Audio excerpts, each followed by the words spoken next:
কড়াইয়ে পরিমাণ মতো তেল দিয়ে পটলকে ভেজে নিচ্ছি। 500 গ্রাম পরিমাণ পটলকে ভেজে নিলাম। পরিমাণ মতো লবণ হলুদ দিয়ে পটল ভাজা হয়ে গেলে দিয়ে দিলাম আলু। 4টে আলুকে কেটে নিয়েছি। আলু পটল ভাজা হয়ে গেলে গরম তেলে শুকনো লঙ্কা জিরে ফোড়ন দিয়ে দিলাম পেঁয়াজ টমেটো কিছুক্ষণ ভেজে নিয়ে দিয়ে দিলাম 200 গ্রাম পরিমাণ চিংড়ি মাছ।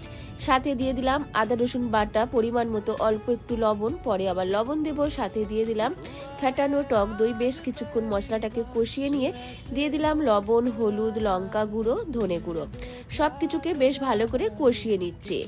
আর সাথে দিয়ে দেব অল্প একটু চিনি। আপনারা অবশ্যই চিনিটা নিজেদের স্বাদ মতো দেবেন আর ঝালটাও অবশ্যই নিজেদের স্বাদ মতো দেবেন। মশলাটা কষানো হয়ে গেলে আগে থেকে ভেজে রাখা আলু পটল দিয়ে দিলাম। কিছুক্ষণ কষিয়ে নেব। দিয়ে দেব পরিমাণ মতো জল। সেদ্ধ হতে খুব কম সময় লাগবে, যেহেতু ভালো করে ঢাকা আছে। ঢাকনা খুলে দিয়েছি, সব কিছু সেদ্ধ হয়ে গেছে। গরম মশলার গুঁড়ো ছড়িয়ে নামিয়ে নিলাম পটল চিংড়ি।